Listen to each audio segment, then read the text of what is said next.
وجعل فيها سراجا وقمرا منيرا وهو الذي جعل الليل والنهار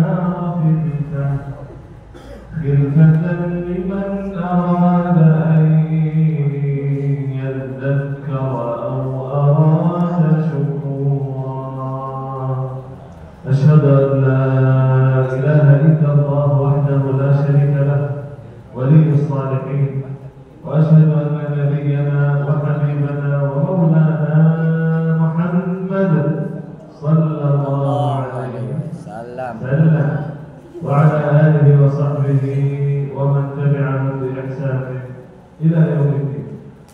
سبحانك لا علم لنا إلا ما علمتنا إنك أنت العليم الحكيم. Bagaimana saya lanjut belajar selama bahasa Arab? Bisa bahasa Arab nggak? Ya. Nggak bisa? Nggak bisa. Oh. Bisa baca Quran nggak? Bisa. Bisa. Alhamdulillah. Quran itu bahasa Arab. Berarti bisa bahasa Arab. Kalau nggak bisa bahasa Arab, berarti saya pakai bahasa kakek buyut saya. Kakek buyut saya berasal dari Lombok, NTB. Beliau meninggal juga di Lombok, pahlawan. Maka dia saya milik orang Indonesia. Mirip sedikit. Mungkin bedanya di hidung. Kita masuk dulu, Bapak Ibu masuk ke dalam. Alhamdulillah. Kita pada saat ini mendapatkan kesempatan awal di majelis ilmu. Kita bersyukur kepada Allah Subhanahu Wa Taala dengan mengucapkan Alhamdulillah. Mudah-mudahan insyaallah pertemuan ini akan membawa keberkahan bagi kita semua. Amin. Amin. Dan saya hormati dan saya muliakan para hadirin wal hadirat, Bapak Ibu sekalian, para alim ulama, para ustaz dan ustazah, para haji dan hajah sekalian. Yang luar biasa juga kepala desa, semoga dimuliakan Allah Subhanahu Wa Taala. Saya tadi tanya nama desanya apa? Tadi disampaikan, tadi saya berusaha apa tak bisa, susah. Mudah-mudahan insyaallah dimuliakan desa yang makmur, yang berkah insyaallah. Dan warga-warga yang di sini insyaallah menjadi warga yang saleh-salehah dan mulia di sisi Allah Subhanahu Wa Taala. Amin ya rabbal alamin. Dan juga yang terhormat Ketua Ta'mir Masjid Tawakkal, mana beliau kabut? Masya Allah. Semoga kesehatan afiat kepada Allah Subhanahu Wa Taala. Amin ya rabbal alamin. Dan luar biasa juga panitia dan ketua panitia semua kesehatan afiat kepada Allah Subhanahu Wa Taala. Amin ya rabbal alamin. Dan luar biasa juga ibu-ibu, Masya Allah. Semoga kesehatan afiat, panjang umur. Yang ini kelihatan umurnya 17 tahun. Semoga panjang umur, sehat dan afiat insyaallah. Amin ya rabbal alamin. Dan bapak-bapak yang istimewa, anak-anak yang aku banggakan, Masya Allah. Mohon maaf saya tidak bisa sebutkan namanya satu persatu, tetapi insyaallah tidak mengurangi rasa hormat dan cinta saya kepada kalian semua. Ketahuilah saat kita berkumpul di majelis ilmu, kita akan dimuliakan oleh Allah. Allah tidak melihat berapa banyak. Karena tadi minta maaf Syekh, ini jamaahnya mungkin sedikit. Tidak ada masalah sebenarnya. Jangan lihat berapa banyak yang hadir. Yang hadir itulah hamba yang terpilih. Allah yang izinkan, Allah yang memberikan kemudahan. Bukan orang tidak punya kerjaan, tidak punya kesibukan. Nah, mungkin ada orang sibuk, tapi dia tinggalkan kerjaan. Itu wasiat Nabi Muhammad sallallahu alaihi wasallam. Idza marrtum bi riyadil jannati farta'u. Kalau Anda sekalian melewati taman surga, maka duduklah. Anda lagi berjalan, mau urus apapun urusan tersebut, tapi kalau bertemu dengan taman surga, duduk langsung kata Rasulullah. Tinggalkan kerjaan di dunia. Kata sahabat, apa itu taman surga? Kata Rasulullah, majelis ilmu. Majelis ilmu adalah taman surga Allah di dunia.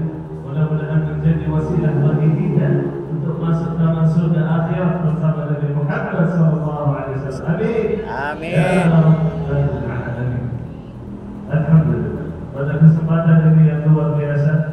Insyaallah Syekh ceramahnya agak panjang dan mungkin baru habis makan kekenyangan, mulai ngantuk kayaknya jamaah ya.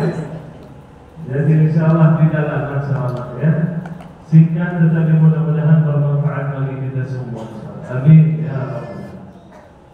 Singkat cerita sebagaimana tadi disampaikan, kita saudara almarhum Syekh Ali Jamil semuanya lahir dan besar di Madinah. Alhamdulillah. Tadi Bapak bertanya kepada saya, bagaimana rasanya di kota Madinah Makkah? Seperti Indonesia atau berbeda? Jauh berbeda. Kalau panas, ya sama-sama panas. Di sini panas luar biasa. Saya keluar dari mobil gak bisa buka mata. Masya Allah. Jakarta tidak panas begini. Jadi Sumatera ini luar biasa. Semoga Allah Subhanahu Wa Taala selamatkan kita dari balas yang lewat jalan kita. Amin. Tetapi di Madinah ada perasaan yang kita merasakan di hati, nikmat, tenang rasanya. Karena ada Masjidul Haram, ada Masjid Nabawi, ada Rasulullah Sallallahu Alaihi Wasallam. Dan Rasulullah telah mendoakan kota Madinah. Allahumma barik di Madinah, ya Allah berkahi Madinah. Sebagaimana Engkau memberkahi Makkah, bahkan lebih lagi berkahi Madinah daripada Makkah, kata Rasulullah. Maka nikmat. Alhamdulillah. Al-Barham merasa nikmatnya di Madinah. Tapi dia hijrah ke Indonesia, tinggalkan Madinah. Oh, kenapa? Kenapa tinggalkan Madinah? Kenapa tinggalkan saudaranya? Kenapa tinggalkan orang tuanya? Orang tua saya alhamdulillah masih hidup. Semoga panjang umur sehat walafiat serta Bapak Ibu sekalian. Masih hidup dan mereka menetap di Madinah. Dia tinggalkan orang tua, dia tinggalkan saudara dia 11 sama almarhum 12. Beliau nomor 1 yang paling tua. Dia paling tua. Bahkan sering-sering dia mewakili ayah kita. Ayah lagi dulu dia ngurus itu semua dia lagi dulu. Makanya kita datang ke Indonesia. Dia datang dia bawa kita. Ayo sini bantu saya dakwah. Almarhum nomor 1, saya nomor berapa kira-kira? Ada yang tanya? Nampaknya berapa kira-kira? Coba tempat. Hah? Gimana? Paling kecil itu adik saya, Abdullah. Kesempatan dulu kemarin di desa. Kalau saya di atasnya nomor 11. Jadi saya masih muda ya Bu. Saya baru umur 27 tahun. Saya kira-kira 96. Kenapa ini? Jadi mohon maaf ya Bu, jangan tersensyah karena sudah punya istri.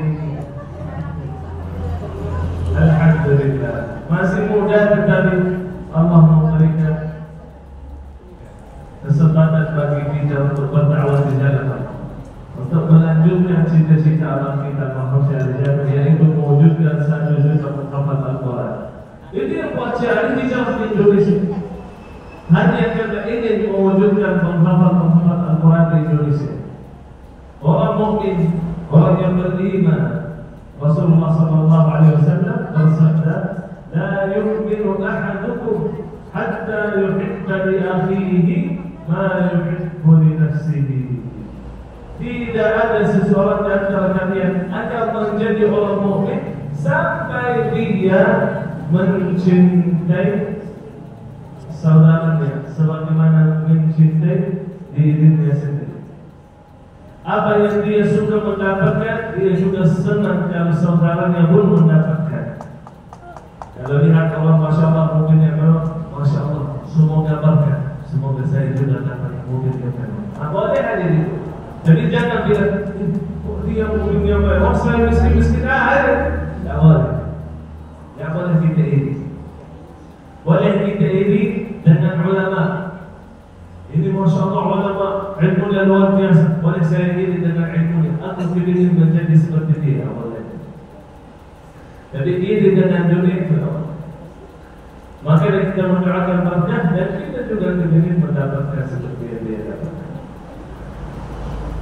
Jadi apapun merasa nikmat di Al-Quran, Allah berfirman, "Alladzina amanu wa tatma'innu qulubuhum bi dzikrillah, ala bi dzikrillah tatma'innul qulub."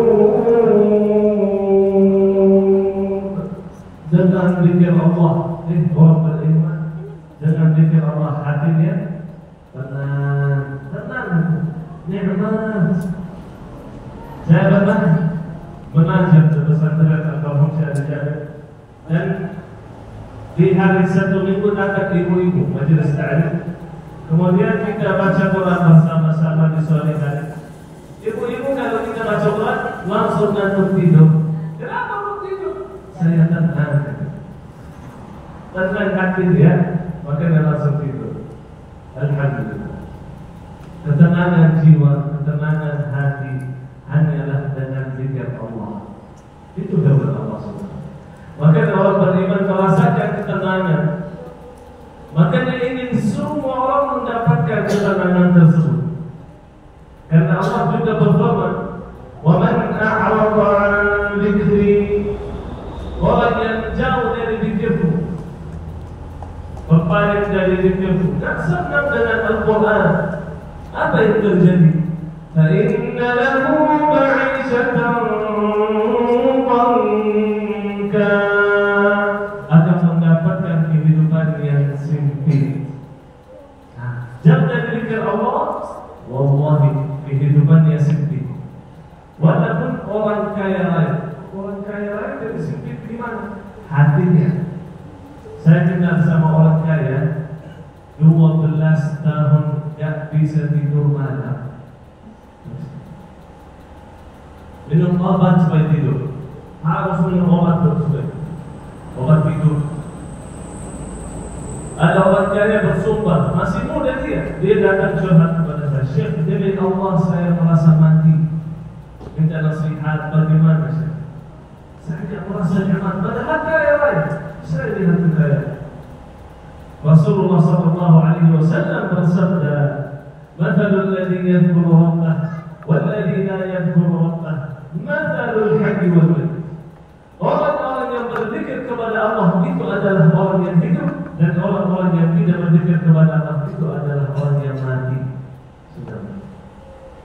Dan Rasulullah sallallahu alaihi wasallam bersabda, "Manusia yang tidak ada Quran dalam hatinya seperti rumah yang hancur, rumah hancur." Jadi seorang tinggal di rumah itu, dapat bisa tinggal di rumah yang hancur atau rumah yang ada hantu dalamnya, ada jin. Bisa tidak bisa tenang. Begitu manusia kalau tidak ada Quran dalam hati. Makanya Rasulullah sallallahu alaihi wasallam mengajarkan kita, "Hei manusia, bacalah Al-Quran." Ya Syekh, saya tidak bisa hafal. Tidak usah hafal. Siapa bilang hafal? Rasulullah SAW tidak pernah bersabda dalam hadisnya, "Hafallah Al-Quran." Tidak ada perintah dari Rasulullah, "Hafallah Al-Quran 30 juz." Yang wajib kepada seluruh umat muslim, hafal surah Al-Fatihah. Itu wajib. Kalau tidak hafal, berdosa. Karena salat kita tidak diterima kalau tidak baca surah Al-Fatihah. Itu yang paling penting. Surat-surat yang lain, kalau mau hafal, akan mendapatkan pahala yang luar biasa. Tentunya kalau lihat dia ikhlas. Kalau tidak hafal, Anda tidak berdosa. Tapi kalau tidak membaca Al-Quran, Anda berdosa. Kalau tidak baca Quran, berdosa. Makanya Allah Subhanahu wa taala berfirman, yang tidak baca Quran, yang jauh dari Quran, Allah sempitkan hidupnya. Kata Allah, "Wa nahsyuruhu yawmal qiyamati a'ma." Dan kami akan bangkitkan di hari kiamat dalam keadaan buta. Dia bertanya, "Qala rabbi lima hasyartani a'ma wa qad kuntu basira." Ya Allah,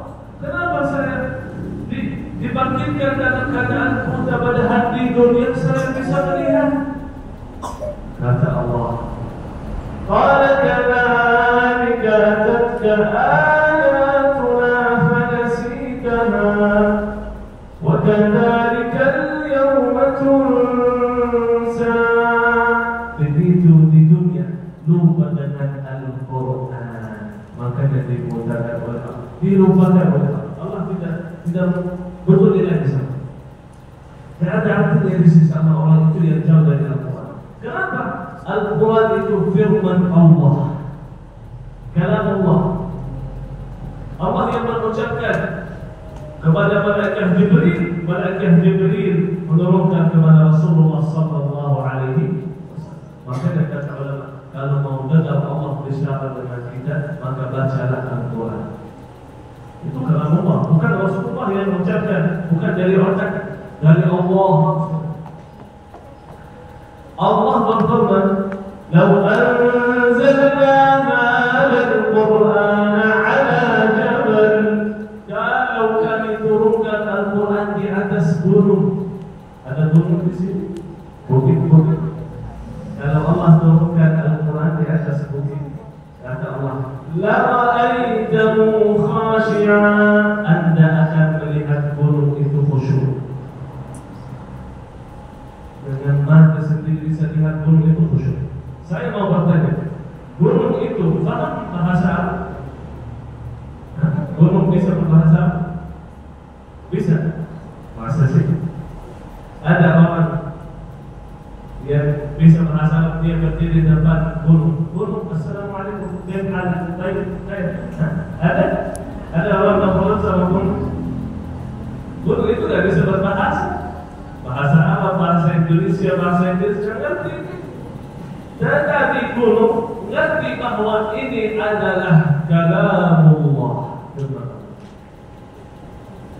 Binatang-binatang sering kita lihat video di sosial media, khusyuk saat mendengar Al-Quran. Tunduk langsung, Masya Allah, kalau mendengar Al-Quran. Saya lihat orang di Afrika maupun di Indonesia yang tidak ngerti sama sekali Al-Quran, jadi kalau baca Al-Quran langsung nangis meneteskan air mata. Kenapa nangis?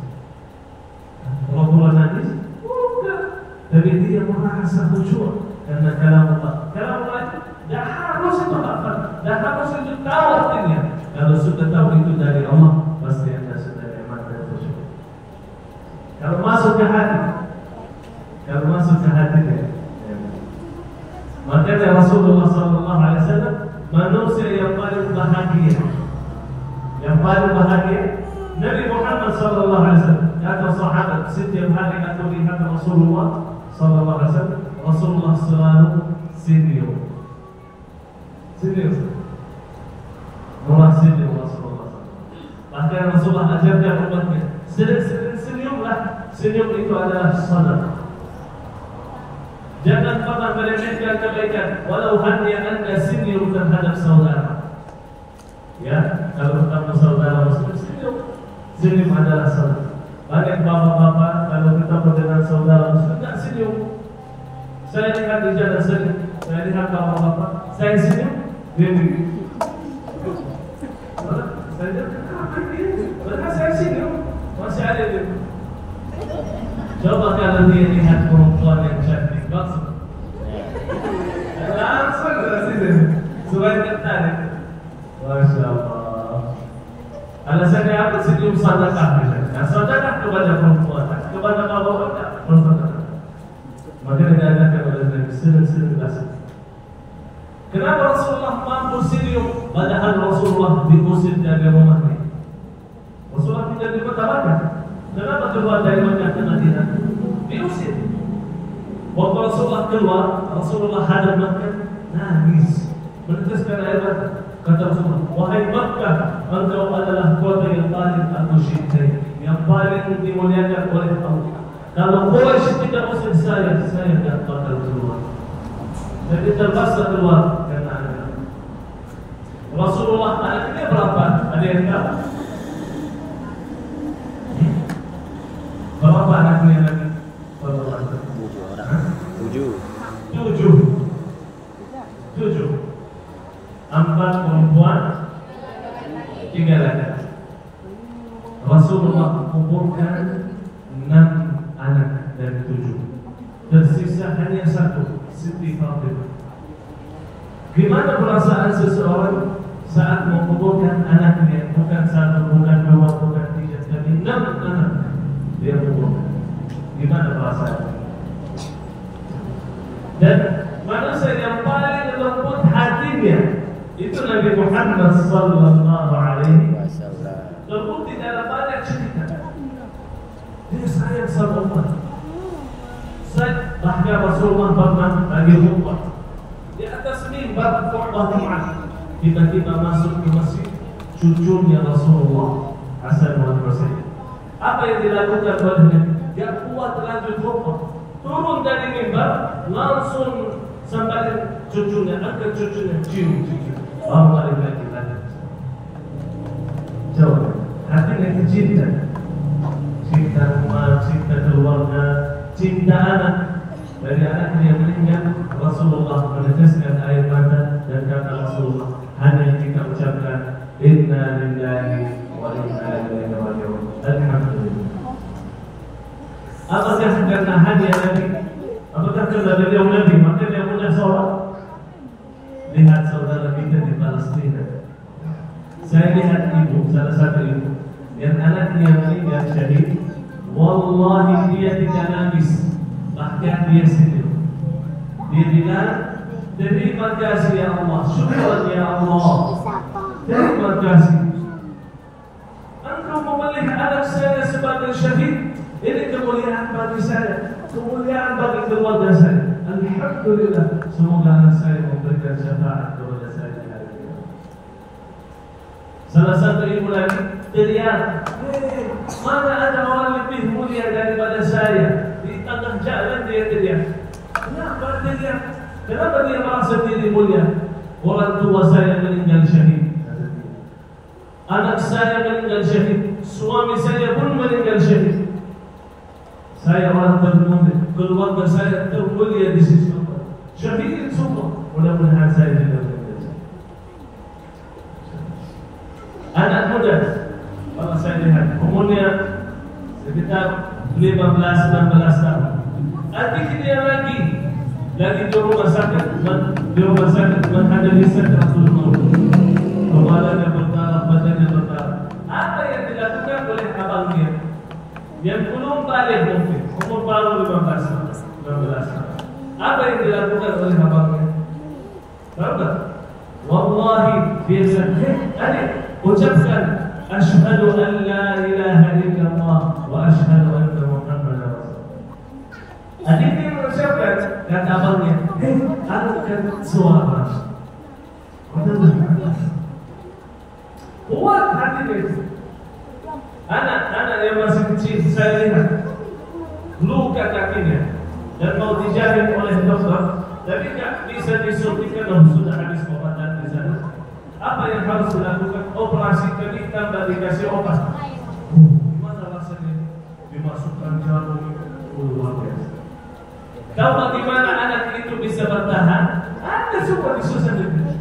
Wallahi dia membaca Al-Quran. Baca Quran, betul operasi dia baca Quran, hilang rasa sakit. Itu yang dilakukan dulu oleh sahabat Nabi Muhammad SAW. Disiksa oleh orang, baca Quran, hilang tidak rasa sakit. Nikmat banget. Ibu itu kenapa? Rahasia mereka di Palestina itu rata-rata menghafal Al-Quran. Silahkan cek Google itu para menghafal Quran di Palestina. Masya Allah. Anak-anak kecil, bapak-bapak, ibu-ibu bahkan rata-rata hafal Quran. Makanya mudah sabar. Dan itu firman Allah. Allah kuatkan hati manusia dengan Al-Quran. Orang yang ada Quran dalam hatinya, walaupun hidupnya susah, walaupun hidupnya sulit, walaupun tidak ada makanan minuman, tapi dia bahagia karena ada iman dalam hati. Dia merasa manisnya iman. Kata ulama, kasihan manusia yang meninggal, bahkan dia paling merugi, yang meninggal sebelum merasakan manisnya iman itu. Kalau tidak merasa manis iman itu, Anda rugi. paling miskin. Orang merasakan manisnya iman. Utsman bin Affan saking nikmat, beliau salat qiyamul lail 1 rakaat baca 30 juz. Rasakan. Rasulullah saking merasa nikmat, salat sampai kakinya bengkak. Gak hitung waktu, salat habis selesai dengan kaki bengkak kakinya saking kelamaan. Subhanallah. Imam Syafi'i, tahu Imam Syafi'i? Imam Syafi'i di bulan Ramadan khatamkan Al-Quran 30 juz 60 kali. 60 kali dalam sebulan saja. Setiap hari khatam Quran 30 juz 2 kali. Kenapa mereka mampu itu? Karena mereka merasa nikmatnya, manisnya itu yang dirasakan mereka. Jadi kita baca Quran Bismillahirrahmanirrahim. Ngantuk, bukan nikmat, malah ngantuk. Kenapa? Mungkin Al-Quran belum menyentuh hati. Ibu saya sampai sekarang masih baca-baca bacaan. Kata ibu saya orang awam. Ibu saya walaupun bacaannya baca-baca banyak salah, dari sampai sekarang, dari dulu saya ingat, dari kecil saya lihat ibu saya. Setiap hari ibu saya tidak pernah ketinggalan surah Al-Baqarah 2 juz lebih. Tidak pernah ibu saya ketinggalan surah. Dia tidak hafal, dia baca dari Al-Quran. Dia sering salah. Saya kalau duduk di samping ibu, sering saya duduk. Kalau ibu di rumah sering baca Al-Quran bersama ayat. Kalau tidak bersama ayat, bersama anak supaya berbaiki bacaan. Sampai sekarang masih belum bisa berbaiki bacaan. Walaupun masih bata-bata, walaupun banyak salah, tetap aja ibu saya baca Al-Quran. Harus bisa. Jangan bilang saya banyak salah, tidak mau baca. Baca aja. Rasulullah SAW bersabda, barang siapa yang membaca Al-Quran dan Al-Quran itu mudah bagi dia bersama malaikat ma'as-sabaratil kiramil bararah. Dan barang siapa yang membaca Al-Quran tapi bacaannya bata-bata, sulit bagi dia membaca, kata Rasulullah, dia mendapatkan 2 pahala. Pahala membaca dan pahala kesulitan dia hadapi. Coba, gak ada yang sia-sia di sisi. Baca jangan malu, jangan malu bersalah. Dari malu kalau kita mau perbaiki kesalahan. Banyak orang disuruh dia ini, berani dia. Jadi disuruh baca Quran, malu saya. Sering dia baca Quran, malu saya. Malu aja kalau Quran, malu aja kalau ibadah. Ya Allah, maka jangan malu tentang ibadah. Kita beribadah, bacalah Al-Quran, mudah-mudahan di hari kiamat mendapatkan syafaat Al-Quran. Kalau kita tidak bisa hafal, jadilah seperti orang puasa. Tidak bisa hafal, anak dia insya Allah menghafal Al-Quran. Anak dia sambut orang tua di surga. Bahkan anak memberikan mahkota kepada 2 orang tua yang bersinar lebih dari sinarnya matahari. Saya mau bertanya, orang tua saya berapa mahkota yang dia mendapatkan? 12 mahkota. Mulia karena anak dia hafal. Bahkan kata Rasulullah dikasih baju dari surga. Baju itu artinya baju dan mahkota, artinya ini orang yang paling tinggi. Di Arab sana kalau orang jadi raja, dikasih mahkota, dikasih baju supaya orang tahu ini tertinggi. Itu maksudnya di akhirat dikasih mahkota, dikasih ini orang tertinggi di sisi Allah karena mereka adalah ahli Quran. Maka Rasulullah SAW bersabda, ahli Quran dekat kepada Quran, cinta Quran, berjuang dengan Al-Quran, membaca Al-Quran, Anda akan dimuliakan oleh Allah, akan dijadikan keluarga Allah yang paling mulia di sisi Allah. Ahlullah wa khasatuh. Jadilah keluarga Al-Quran, Allah jadikan keluarga yang paling mulia. Mudah-mudahan insyaallah kita menjadi keluarga Allah dari golongan manusia, keluarga Al-Quran yang termulia insyaallah. Amin ya rabbal alamin. Itu saja yang saya bisa sampaikan. Mudah-mudahan insyaallah ilmunya bermanfaat dan majelis ilmu kita menjadi saksi di hadapan Allah Subhanahu wa taala. Amin ya rabbal alamin.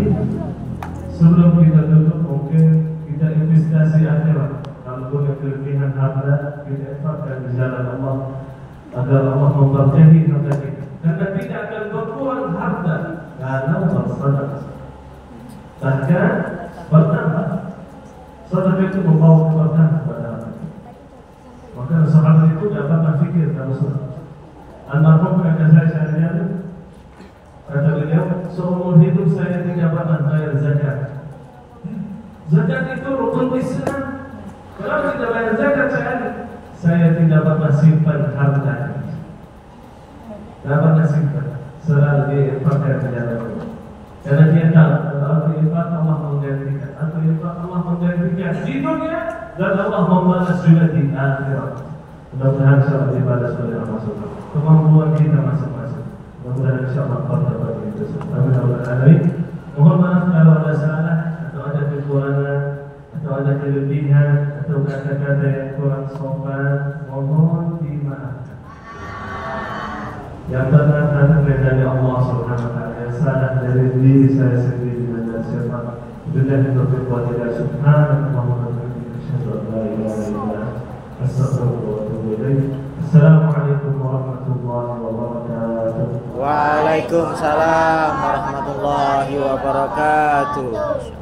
Bapak Ibu,